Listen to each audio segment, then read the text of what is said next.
Welcome back to my channel, guys. It's time for another anime first impression video. This is going to be on Magic and Muscles, which is a series that just aired today, time of recording at least. So depending when you're watching this video, it aired on Friday.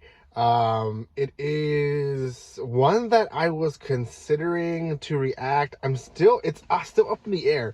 I know Tony Kawa just came out. I reacted to it this morning. I released the video as well, and I'm not 100% sold on reacting on that one on Friday, so I might switch it to this one, or I might do both, just depending on scheduling. But oh well. And there is one episode out on Crunchyroll, and more will come obviously as weeks pass by. Before anything, guys, if you haven't done so by now, make sure you subscribe to my channel. Give some love to my channel by commenting, liking, and sharing. You guys can also follow me on social media in the description below. There's quite a bit of stuff you guys can find there to follow me on, and there's also a link there to buy cheap manga and light novels, so might as well use it as well. Okay, Magic and Muscles. Now there is a prior name to it, but I can't pronounce it, so I'm not gonna butcher it. But it is a, gosh, I thought it was gonna be like the working out anime that came out, I think 1 or 2 years ago, where it was girls learning how to work out, but then there were like dudes that were like massive, and they were bodybuilders, and it was just kind of jokes and fun. Now the comedy is still there, but it was a little bit more serious than I thought, and it is in a otherworld type of style.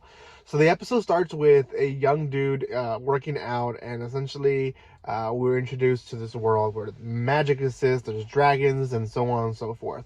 Well, this guy lives in the middle of the forest with his father, who he calls Pops, and he's extremely strong. He works out with very, very, very heavy things, and it's funny to see all the creatures in the forest watching him work out because they're freaking out how strong he is. Well, then he goes to his house and breaks the door because he forgets how to open or pull the door, and we kind of get introduced on how he's not very logical, or he doesn't really think things through, which is important towards the end, I guess, of the episode to see why he did what he did. But essentially, he has a good heart at the end of the day. He tries to fix the door, and he just ends up breaking it even more. So Pops decides to leave and reminds him, hey, make sure you don't leave the house, because you can't go to the city by yourself. Well, he doesn't follow instructions. He really wants a cream puff. And he goes to the city, and he's watching people do magic and all that. He ends up buying his cream puff, and something happens that his hood falls off his head, and people notice that he doesn't have a mark. Now, up to this point, as a viewer, you don't really know what this is. We're introduced to the cops, I guess, or the authority there in that city, and they're basically thugs. They're just there to bully people. They end up trying to look for him. They do find him, but right when they're going to take him for custody, his dad shows up and drags him away. He's like, we gotta go.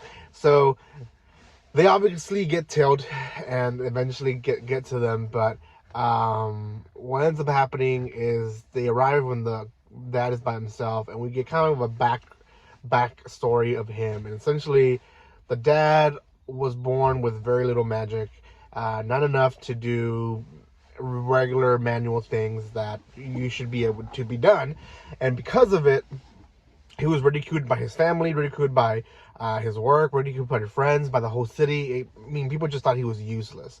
He was going to commit suicide, and he found a baby who was unmarked. And the unmarked means that they have no magic. So he realizes, wow, this baby is basically like me, if not worse, and he needs me.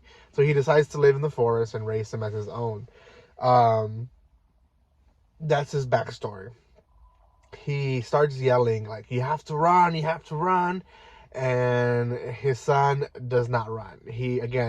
We learn from the beginning that he has good intentions, he has a good heart, and with that comes some stupidity, and that is that he barges in and he picks a fight with the magic users. Now he beats up the two easy thugs pretty easily, but then the main dude starts throwing spells on him. Now this is where comedy comes, because he just slaps the powers down to the side. He's like, "What? I scared off dragons with this magic," and they just go on in a battle, and the guy eventually is defeated, and he says, "Well, here's the deal. We can hunt you until you guys die. You won't be allowed to go to any city. You're not going to be allowed to do anything close to any type of civilization, because we will basically blacklist you guys.